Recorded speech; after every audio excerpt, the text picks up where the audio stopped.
Third Reich, corruption was embedded in its design, and no man embodied that corruption more completely than Hermann Goering. Und an wen gegeben hat, kann ich nicht. He wasn't just one of Hitler's closest deputies, he was the Reich's most prolific thief. While Europe burned, Hermann Goering lived like a king, in large, luxurious estates filled with stolen art and wealth taken from the victims of Nazi rule. While commanding the Luftwaffe as a public figure, he systematically looted a conquered continent. Stay with us. Because if corruption means greed, theft, self-indulgence and abuse of office, consider Göring the most corrupt Nazi in the Third Reich. Hermann Wilhelm Göring was born on January 12, 1893, into privilege and contradiction. His father was a former colonial official of the German Empire. Much of Göring's childhood was spent not in modest surroundings, but in a medieval castle in Franconia, a place filled with myths, legends, and aristocratic nostalgia. The castle belonged to his godfather, a wealthy doctor of Jewish origin, a fact Göring would later erase from his public story. From an early age, Göring lived inside fantasy, knights and warriors, Germanic myths, and military glory. He was theatrical, imaginative, and self-absorbed.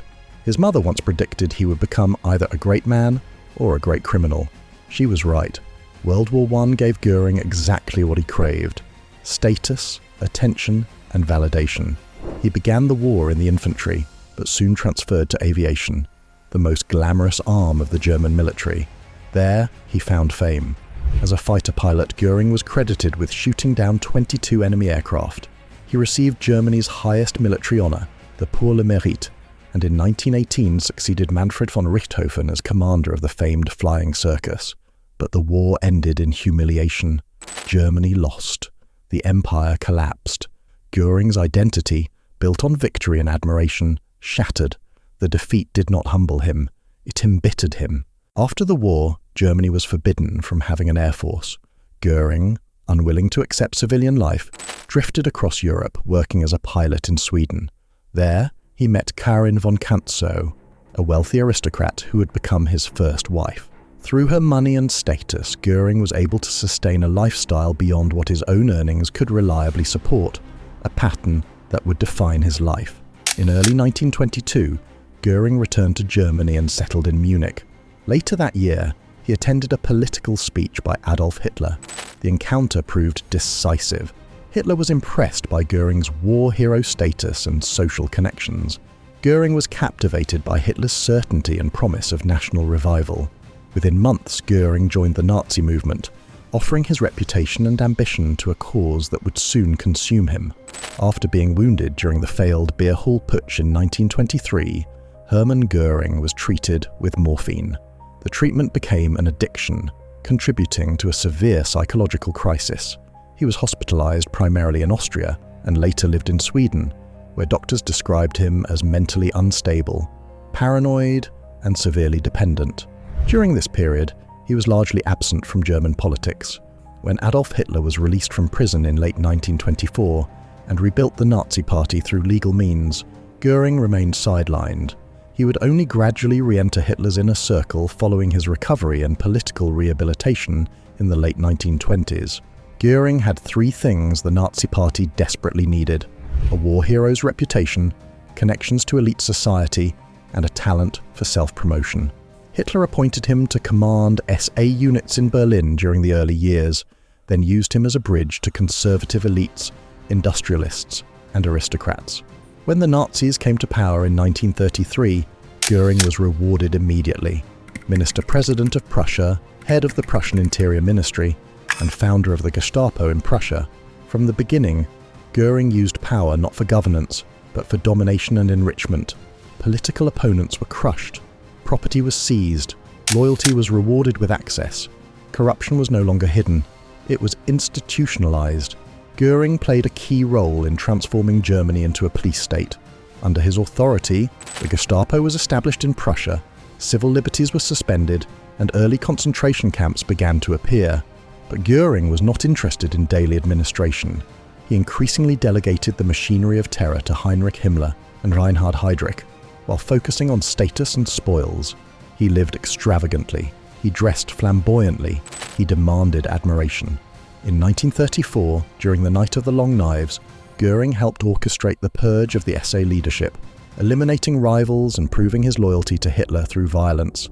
Hitler rewarded him handsomely. By the mid-1930s, Göring had accumulated power on another level. He was commander-in-chief of the Luftwaffe, the Reich Air Minister, and named Hitler's designated successor. By 1936, Hermann Goering no longer needed to prove loyalty. He needed only to extract value. That year, Adolf Hitler appointed Göring plenipotentiary of the four-year plan, a title that concealed a staggering reality. Göring exercised overriding authority over large parts of the German economy in preparation for war. Imports, raw materials, labour allocation and armaments priorities all flowed through his office. The four-year plan granted Göring powers with minimal oversight. Ministries answered to him. Industrialists courted him. Decisions were made by decree, and Göring used the system to blur the line between state assets and personal property. Contracts went to firms that flattered and bribed him. Resources were diverted to projects he favoured. Rivals were starved of materials. Loyalists were rewarded with monopolies and exemptions. As several industrialists later acknowledged, access to Göring mattered more than technical competence. Economic decisions bent toward his favour, not efficiency. Nothing illustrates Göring's corruption better than Reichswerke Hermann Goering, a massive state-owned industrial conglomerate created under his authority. On paper, it was meant to secure German self-sufficiency. In practice, it became one of the largest industrial combines in Europe, a vehicle for expropriation in occupied territories, and a monument to Göring's ego. The company swallowed steelworks across Germany, Austria, and later Eastern Europe, often through coercive takeovers. Executives were often appointed for loyalty rather than competence. Profits were obscure. Accountability was minimal. Reichswerke was inefficient, bloated, and corrupt. But it made Göring indispensable. It tied war production directly to his personal power.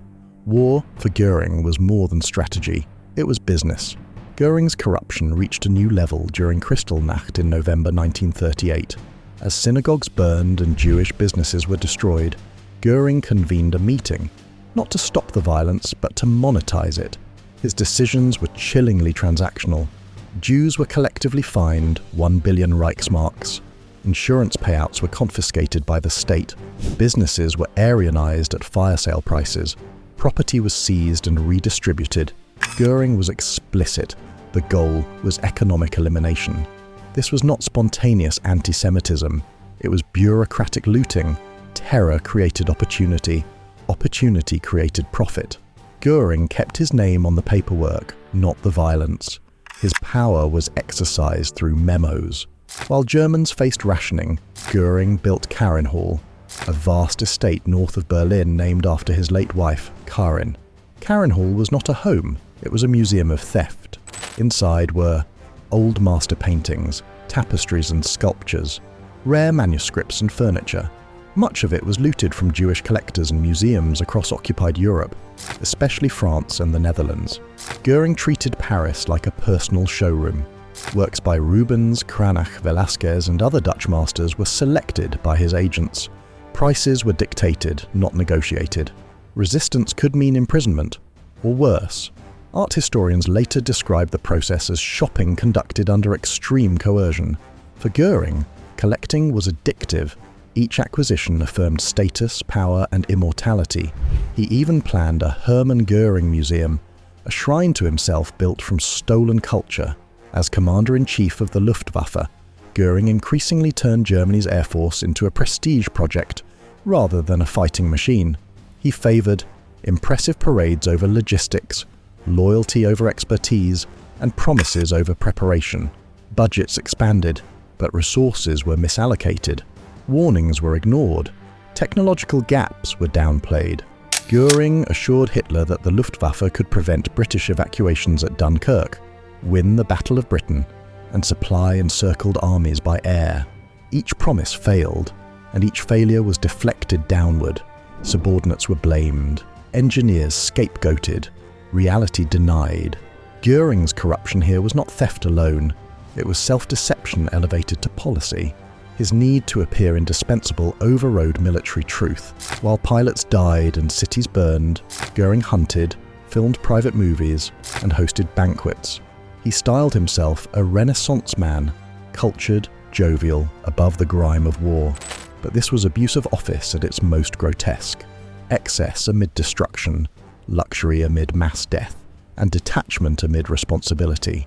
In later recollections, Göring would remark, "At least we lived well for 12 years. That sentiment alone defines him.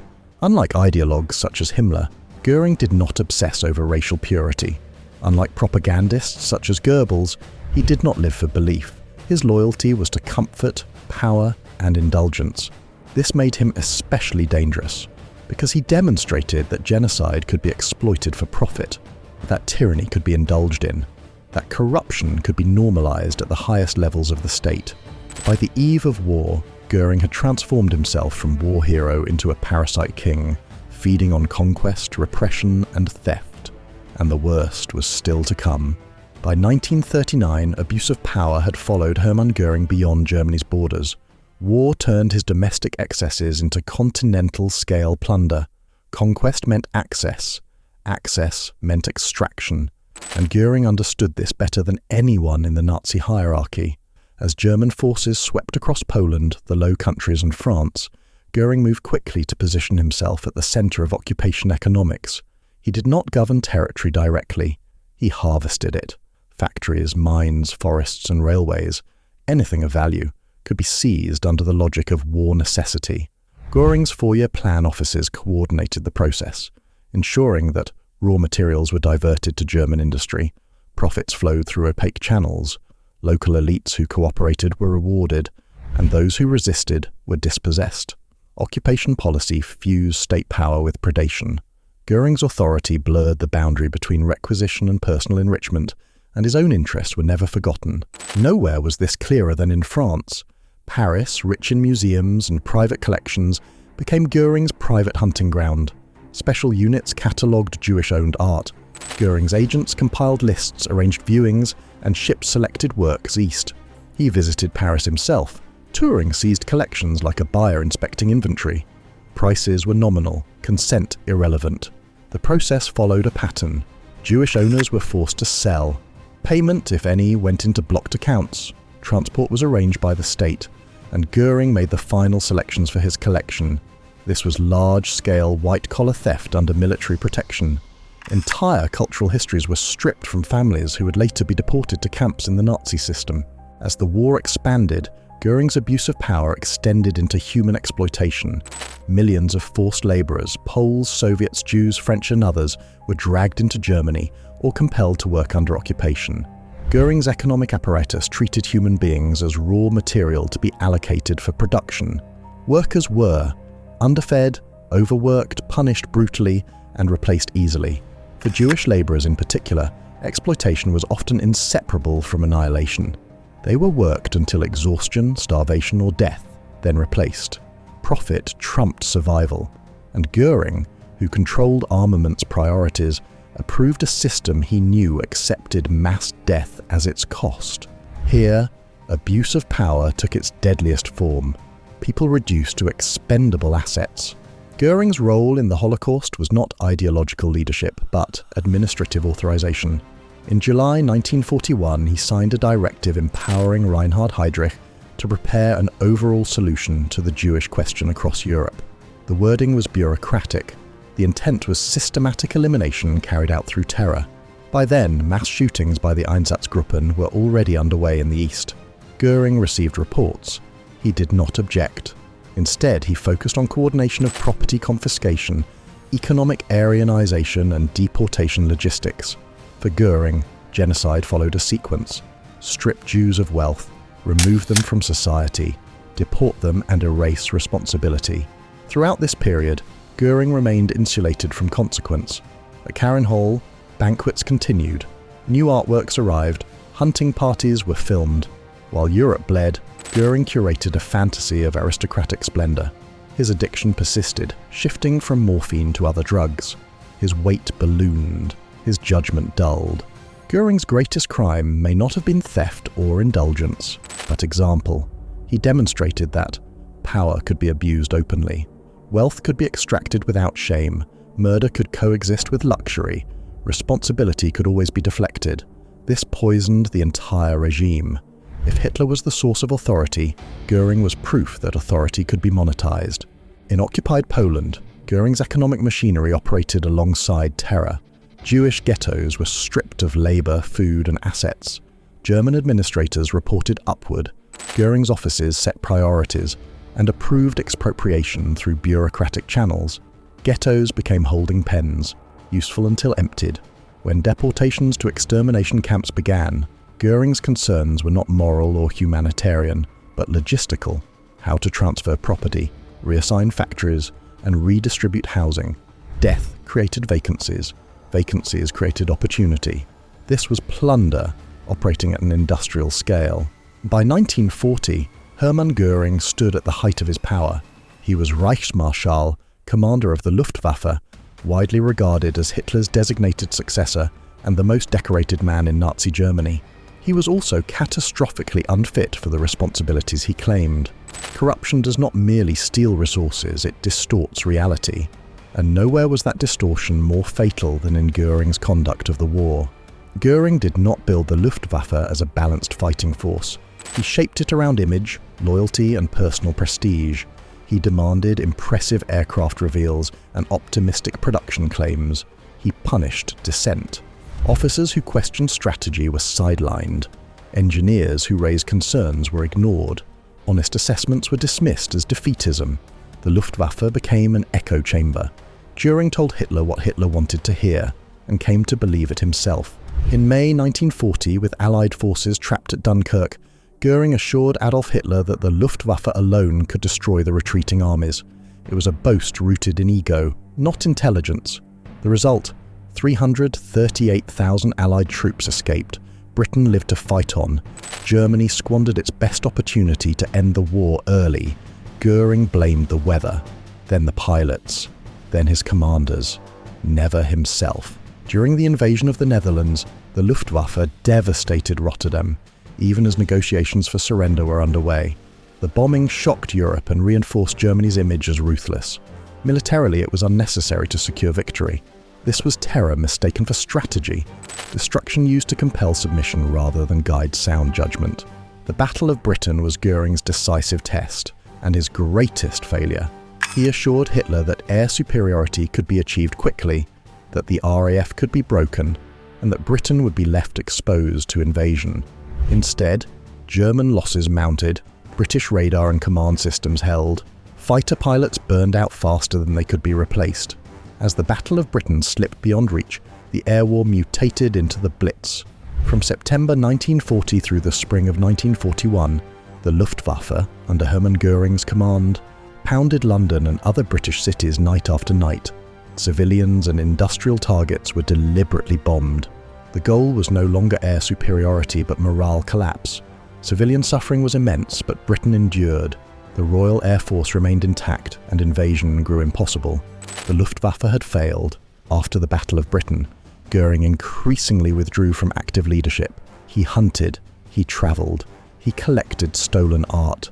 As British bombs fell on German cities, Göring retreated to Karenhall, or the Obersalzberg, insulated from the consequences of his decisions. This was corruption at its most corrosive, failure without accountability. In June 1941, Germany invaded the Soviet Union.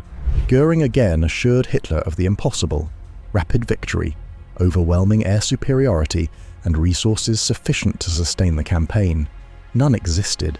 The Luftwaffe was unprepared for vast distances, brutal winters, and sustained attrition. Yet Göring continued to report optimism. He dismissed warnings, inflated readiness, and blamed subordinates. And then came Stalingrad. When the German Sixth Army was encircled at Stalingrad, Göring promised it could be supplied entirely by air. It was a fantasy. The Luftwaffe delivered only a fraction of what was required. Aircraft were lost. Crews died. Supplies fell into Soviet hands. Tens of thousands of soldiers perished, and roughly 90,000 survivors were abandoned to captivity. Hitler never fully forgave the failure, and Göring never accepted responsibility. Göring had once boasted that if enemy bombs ever fell on the Ruhr, He would no longer deserve his name. By 1943, German cities were being destroyed night after night. Hamburg burned in a firestorm. Tens of thousands died. Göring's air defences proved incapable of stopping the devastation. The Luftwaffe collapsed, not because Germany lacked courage, but because its leadership was corrupt, insulated, and dishonest. By the time of D-Day in June 1944, Hermann Goering was still formally head of the Luftwaffe, but in practice, sidelined. Allied aircraft dominated the skies over Normandy. German fighters were scarce, grounded by fuel shortages, degraded training, and years of mismanagement. Göring offered no meaningful leadership, no reform, and no accountability. The Luftwaffe's absence on the Western Front was not an accident of war. It was the final outcome of a command hollowed out by ego, corruption, and denial. By now, Göring's failures were undeniable. Military defeat, economic waste, and human catastrophe. Yet he remained rich, protected, and indulged. This is the true danger of corruption at the top. It rewards illusion, punishes truth, and ensures collapse. Germany did not lose the air war because of Allied strength alone. It lost because Göring transformed leadership into self-preservation, amplifying every German weakness through denial and dishonesty. By late 1944, the corruption that had sustained Hermann Goering for more than a decade began to consume him. Germany was losing, the Luftwaffe was shattered, the economy he once ruled lay in ruins, and for the first time, Göring's immunity was cracking. Adolf Hitler had tolerated Göring's excesses as long as victories followed. Once defeat set in, indulgence became liability. Hitler grew openly contemptuous. Göring's promises were exposed as empty. His lifestyle became an embarrassment. His failures were impossible to hide. By early 1945, Hitler had effectively stripped Göring of real operational control of the Luftwaffe. The man once groomed as successor was now a symbol of failure. Yet Göring did not retreat into remorse. He retreated into self-interest. As Allied forces advanced, Göring ordered Karenhall destroyed. The palace of plunder, the art, the halls, the myth, was blown up to prevent capture. But much of his collection had already been hidden, moved, or buried. Even in collapse, Göring thought like a looter protecting his hall. In April 1945, with Berlin encircled and Hitler isolated in his bunker, Göring made his boldest move. He sent a telegram. Citing a 1941 decree naming him successor, Göring asked whether he should assume leadership if Hitler was incapacitated. It was framed as loyalty. Hitler read it as betrayal. Enraged, Hitler ordered Göring's arrest, removed him as successor, and stripped him of his remaining authority. SS guards placed him under house arrest. When Hitler committed suicide on April 30th, 1945, Göring believed, briefly, that his moment had returned. He imagined himself a negotiator, a statesman, a man still useful to the victors. He was wrong. On May 9, 1945, Göring surrendered voluntarily to US forces in southern Bavaria, immaculately dressed, carrying trunks of possessions, medals, and personal effects. He expected respect. He received handcuffs. Even in captivity, Göring remained theatrical.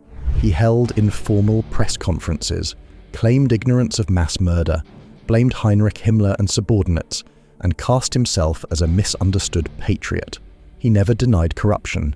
He justified it. He argued that wealth, art, privilege, these were the rewards of service. This was the final expression of his worldview. Power entitled him to everything. Responsibility entitled him to nothing. As preparations began for the Nuremberg trials, Göring sobered, literally and figuratively.